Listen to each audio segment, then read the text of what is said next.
Good morning बच्चों। आज की क्लास में हम लोग सीखेंगे घनाभ का कुल पृष्ठीय क्षेत्रफल। पिछली क्लासों में हम लोगों ने सीखा था घनाभ का आयतन, घन का आयतन, बेलन का आयतन। आज की क्लास में घनाभ का कुल पृष्ठीय क्षेत्रफल हम निकालेंगे।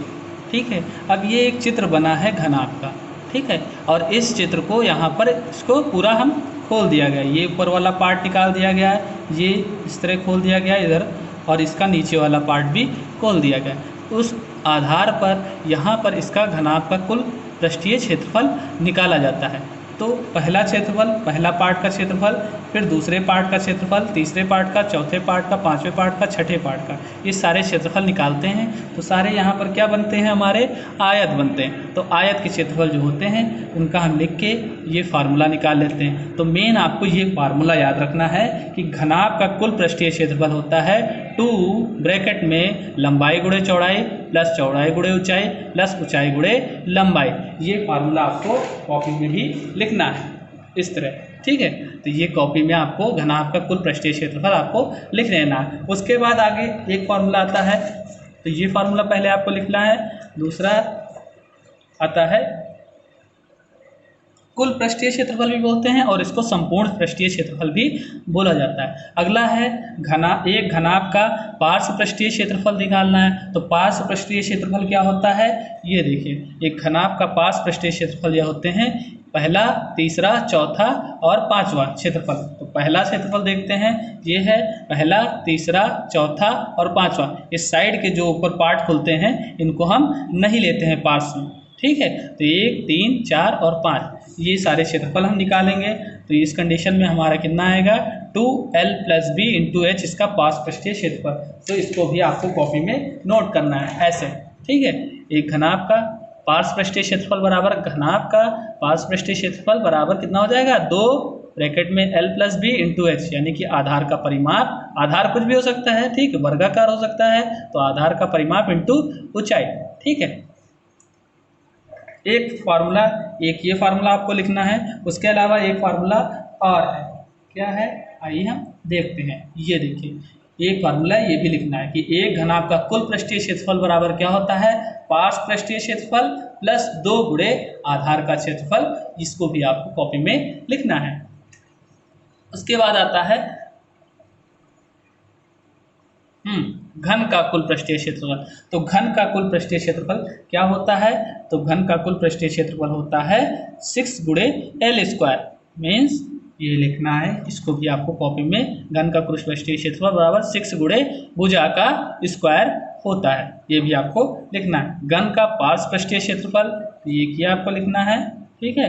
और घन का पार्श्व पृष्ठीय क्षेत्रफल क्या होता है, घन का पार्श्व पृष्ठीय क्षेत्रफल होता है कितना, 4l²। इसको भी कॉपी में लिखना है। इसके बाद आते हैं बेलन।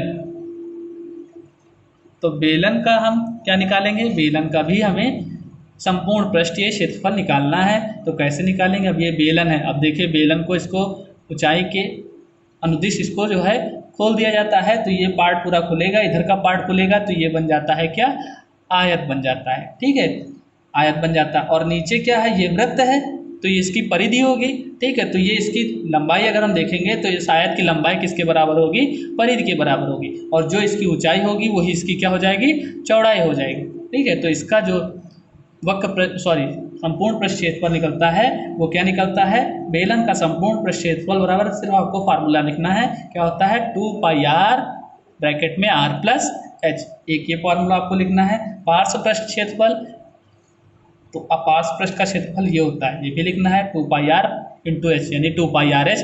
ये भी आपको कॉपी में लिखना है। और इसका हम एक ये क्षेत्रफल है, घनाभ के वक्रीय पृष्ठ का क्षेत्रफल बराबर क्या होता है, 2l + b × h, अर्थात आधार का परिमाप गुणे ऊंचाई। अब आते हैं एक्सरसाइज में। एक्सरसाइज में अभ्यास 14.2 पहला क्वेश्चन है, 2 घनाभाकार डिब्बों की विमाएँ दी गई हैं 60 सेंटीमीटर × 40 सेंटीमीटर × 50 सेंटीमीटर, और यहाँ पर एक वैल्यू कम है, अर्थात 50 सेंटीमीटर × 50 सेंटीमीटर × 50 सेंटीमीटर। 3 विमाएँ होती हैं ना घनाभ में, तो यहाँ पर एक विमाएँ मिस है, ठीक है। तो 50 × 50 × 50, एक पहले घनाभ की ये विमा है, दूसरे घनाभ की ये विमा है। अब लिखा है किस डिब्बे को बनाने के लिए कम सामग्री की आवश्यकता होगी। तो ये सवाल कैसे लगाते हैं, आइए देखते हैं। लिखा है पहले घनाभ, तो जो वैल्यू हमें दी गई हैं पहले उन वैल्यू को हम लिख लेते हैं।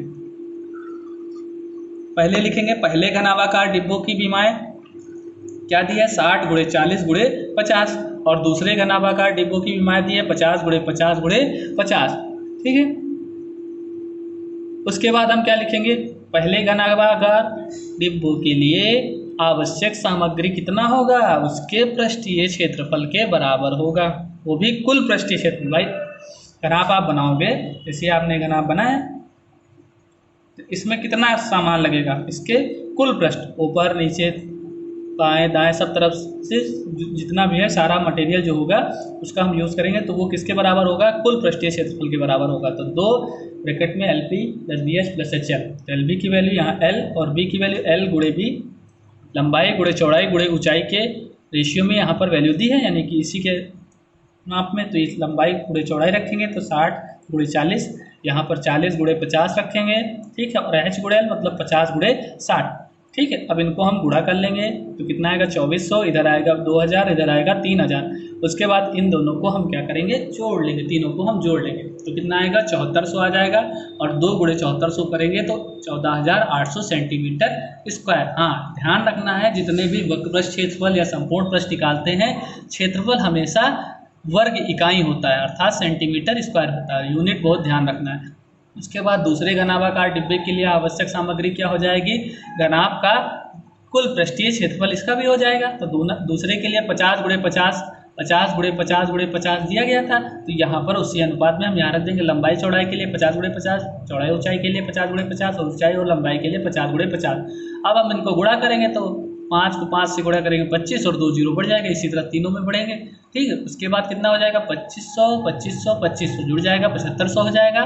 ठीक है, और गुणे 2 अर्थात कितना आ जाएगा, 75 दूना 150, अर्थात 150 यानी कि कितना हो गया, 15000 सेंटीमीटर स्क्वायर। अब हमको क्वेश्चन में पूछा गया था कि किस डिब्बे को बनाने के लिए कम सामग्री की आवश्यकता होगी। तो हम जब पहले और दूसरे डिब्बे के लिए आवश्यक सामग्री की तुलना करते हैं तो हमें प्राप्त होता है कि पहले डिब्बे, भाई 14800 कम है कि 15000, तो 14800 सेंटीमीटर स्क्वायर कम है, इसलिए हमें पता लगा पहले और दूसरे डिब्बों की जब आवश्यक सामग्री की हम लोगों ने तुलना की तो हमें ज्ञात हुआ कि पहले डिब्बे के लिए कम सामग्री की आवश्यकता होगी। यही आपका आंसर हो जाएगा।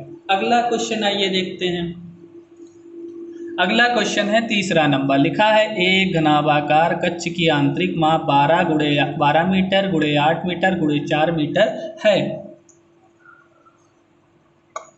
यदि सफेदी कराने का खर्च रुपये 5 प्रति वर्ग मीटर है तो उस कक्ष की चारों दीवारों पर सफेदी कराने का खर्च ज्ञात कीजिए। और क्या दिया है, यदि कमरे की छत की सफेदी भी कराई जाए तो सफेदी कराने का खर्च कितना होगा। पहले तो चारों दीवारों का क्षेत्रफल निकालना है, और चारों दीवारों का क्षेत्रफल अगर प्राप्त हो गया तो उसके बाद अगर छत की भी ले लिए, ठीक है, तो अब हमको कितना प्राप्त होगा। अब पहले हम आके इसका पहले चित्र बनाते हैं। सबसे पहले ये हमारा घनाभाकार कमरा हो गया, ठीक है, तो ये 4 दीवारें, पहली दीवार ये हो गई, दूसरी ये हो गई, तीसरी ये हो गई, और चौथी ये आगे वाली दीवार हो गई। 4 दीवारें हो गई। अब 4 दीवारों के लिए हमको पहले क्वेश्चन में देखेंगे क्या क्या दिया। हाँ, यहाँ पर आपको ध्यान रखना है, जो 12 × 8 × 4 दिया, तो 12 लंबाई है, ये 8 चौड़ाई है, और ये ऊंचाई है।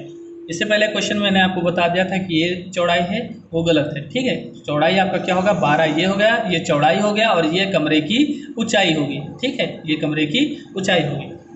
ठीक है, तो यहाँ पर आप देखिए कक्ष की लंबाई दी है 12 मीटर, चौड़ाई 8 मीटर दी है, और ऊंचाई 4 मीटर दी है। अब हमको चारों दीवारों का क्षेत्रफल निकालना है, तो चारों दीवारों का क्षेत्रफल बराबर कितना होता है, 2 ब्रैकेट में L + B × H। ठीक है, वैल्यू रख देंगे, L की जगह 8 और B की जगह, सॉरी L की जगह 12 और B की जगह 8 रख दिया, तो 2 12 8 20 हो जाएगा, 2 × 20 × 4 अर्थात 2 दूनी 4 और 4 चौक 16, 160 मीटर स्क्वायर ये हो जाएगा आपके चारों दीवारों का क्षेत्रफल। अब हमें क्षेत्रफल प्राप्त हुआ ना, हमको अभी पैसे निकालना, कितने अब क्वेश्चन में दिया है चूंकि सफेदी कराने का खर्च क्या है, 5 रुपये प्रति वर्ग मीटर। 1 वर्ग मीटर में 5 रुपये, तो 160 वर्ग मीटर में कितना हो जाएगा। इसलिए चारों दीवारों को सफेदी कराने का खर्च यानी कि चारों दीवारों का क्षेत्रफल गुणे रुपए, यानी कि 160 गुणे 5 बराबर 800 रुपये हमारे पास मिल गया। एक तो ये आंसर हो गया। दूसरा क्वेश्चन, दूसरा पार्ट कह रहे हैं कि कमरे की छत पर भी सफेदी कराई जाती है। जब कमरे की छत पर सफेदी कराई जाती है तो छत, अब देखिए क्या है, ध्यान से देखिएगा। छत हमारा क्या होगा, देखिए एक ये है और ये है, तो इसकी जो लंबाई होगी और चौड़ाई होगी, इसकी जो लंबाई होगी, ये लंबाई हो गई और ये चौड़ाई, यही तो छत होगी हमारी, ये छत हो गई। ठीक, इसी छत पे तो हमको खुदाई करानी है, तो पहले इसका क्षेत्रफल निकालेंगे। तो इसका क्षेत्रफल निकालने के लिए पहले L गुणे B करेंगे।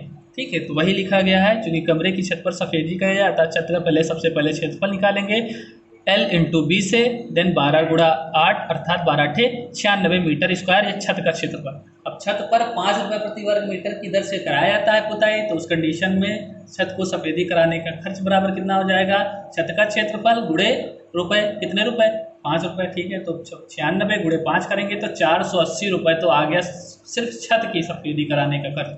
अब हमारा कुल खर्च कितना आया था, तो कुल खर्च हो जाएगा 800 रुपये प्लस 480 रुपये, तो इनको जोड़ेंगे तो कितना आ जाएगा 1280 रुपये, ये कुल खर्च। तो एक आंसर ये हो गया आपका और दूसरा आंसर ये हो गया। ठीक है, अब आइए क्वेश्चन नंबर 7 देखते हैं, सॉरी क्वेश्चन नंबर 5 देखते हैं पहले। क्वेश्चन नंबर 5 है, एक खोखले बेलन का वक्र पृष्ठीय क्षेत्रफल 4224 सेंटीमीटर स्क्वायर है। इसे इसकी ऊंचाई के अनुदिश काटकर 48 सेंटीमीटर चौड़ाई की एक आयताकार चादर बनाई जाती है। आयताकार चादर का परिमाप हमें ज्ञात करना है। तो क्वेश्चन में जो जो वैल्यू दी गई हैं उनको हम अकॉर्डिंग हम पहले ये सवाल लगाएंगे। देखिए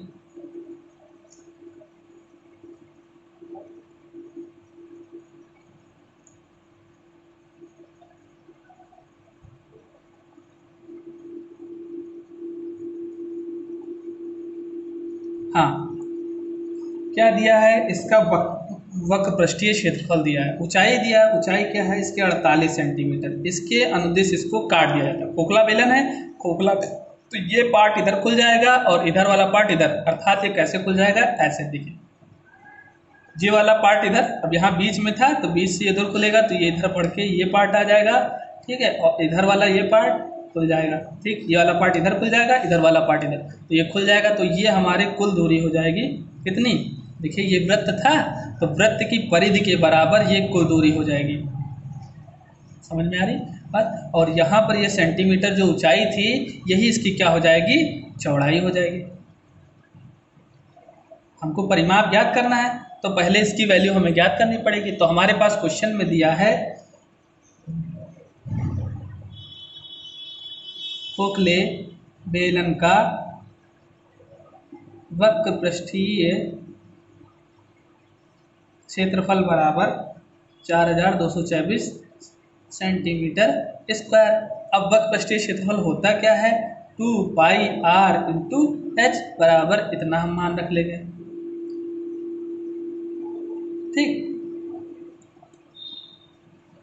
देखिए अब ये लंबाई जो इसकी 2πr के बराबर है तो हम 2πr की वैल्यू सीधे सीधे निकाल लेते हैं। तो 2πr बराबर क्या हो जाएगा, 4224/h, h की वैल्यू पुट कर देंगे, 4224/h equal to, sorry h की वैल्यू कितनी है 48 हम पुट करेंगे, उसके बाद इसको डिवाइड करेंगे। तो डिवाइड करेंगे तो 4 करते हैं, 4 एकम 4, 4 दूनी 8, 4 एकम 4, फिर 4 पंचे 20। ठीक है, 2 आया, 4 छंग 24, फिर काटते हैं, 12 से काट देते हैं, 12 एकम 12, 3 15 होता है, 12 3 बचा, 3 और 6 36, 12 3, सॉरी यहाँ गड़बड़ हो गया, फिर से काटते हैं। यहाँ है 4224/48, यहाँ काटते हैं तो यहाँ पर आता है 4 एकम 4, 4 दूनी 8, यहाँ काटते हैं 4 एकम 4। अब देखिए 2 है तो हमें बीच में एक संख्या और लेने के लिए यहाँ पर 0 पुट करना पड़ेगा। ठीक है, तो यहाँ 22 हो जाएगा, तो 4 पंचे 20। ठीक है, उसके बाद 4 छंग 24, फिर यहाँ पर हम किससे काटेंगे, 12 से काट देते हैं, 12 एकम 12। ठीक है, और 12 पंचे 60, 12 छंग 72, 12 सत्ते 84, 12 अठे 96, 12 अठे 96। अब 105 में से 96 घटाएंगे तो कितना आएगा? 6 5 11, 11 112, 9 आएगा। कितना आएगा? 9 आएगा। तो 9 और 6 96, फिर आ जाएगा 12 अठे 96, अर्थात 88 सेंटीमीटर आ जाएगा 2 पाई आर की वैल्यू। 2 पाई आर की वैल्यू, 2 पाई आर ही क्या है? हमारी लंबाई है, अर्थात आयत की जो लंबाई होगी, आयताकार चादर की लंबाई जो होगी वो क्या होगी? 2 पाई आर के बराबर होगी। 2 पाई आर हमारे कितना मिला? 88 सेंटीमीटर। और हमें चौड़ाई तो पता है, चौड़ाई किसके बराबर होगी? ये ऊंचाई के बराबर होगी, ऊंचाई अर्थात 48 सेंटीमीटर। अब परिमाप तो हम लोग सीखे हैं, आयताकार चादर का परिमाप। परिमाप क्या होता है?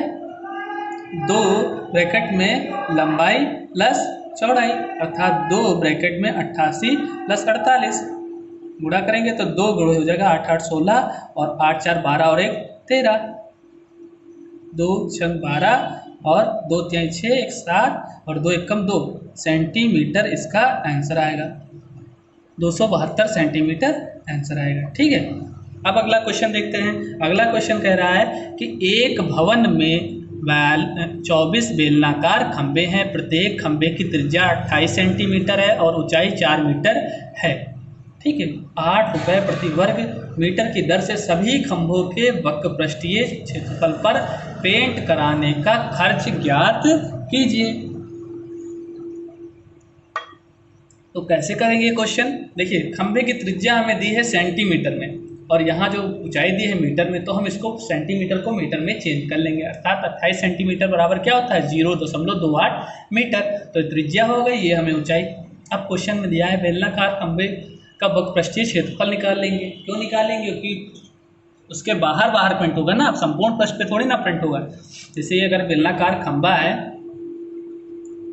तब इसके नीचे तो प्रिंट होगा नहीं ना, ऊपर प्रिंट होगा, इसके चारों ओर होगा प्रिंट, यानी कि वक्रपृष्ठ क्षेत्रफल निकाला जाएगा 2 पाई आर एच 2 गुणे 22/7 इंटू 0.28 गुणे 4। तो हम इसको 7 एकम 7 और 7 चौक 28 0.04 वैल्यू निकाल लिया। इसके बाद इनको गुणा करेंगे तो आएगा 7.04 मीटर स्क्वायर। अब देखिए क्वेश्चन में दिया है क्योंकि भवन में कितने बेलनाकार खंभे हैं? 24, इसलिए 24 बेलनाकार खंभों का वक्रपृष्ठीय क्षेत्रफल कितना हो जाएगा? 24 गुणे, ये तो एक का निकाला था हमने ना, 24 का हो जाएगा 24 गुणे 7.04, इसको गुणा करेंगे तो 168.96 मीटर स्क्वायर आ जाएगा। ये तो 24 खंभे जो खंभे थे उनका वक्रपृष्ठीय क्षेत्रफल। अब क्वेश्चन में दिया है 8 रुपये प्रति वर्ग मीटर की दर से सभी खंभों के वक्रपृष्ठीय क्षेत्रफल पे पेंट कराने का खर्च हमें निकालना था। तो 8 खंभे हैं, 8 रुपये है और कितने खंभे हैं? 24 खंभों का क्षेत्रफल इतना आया। ठीक है, तो 8 रुपये गुणे इनका क्षेत्रफल गुणा करेंगे तो आएगा 1351 रुपये 68 पैसे, अर्थात 1351.68 रुपये क्या हो जाएगा? आंसर हो जाएगा। अगला क्वेश्चन देखते हैं। अगला क्वेश्चन है क्वेश्चन नंबर 9।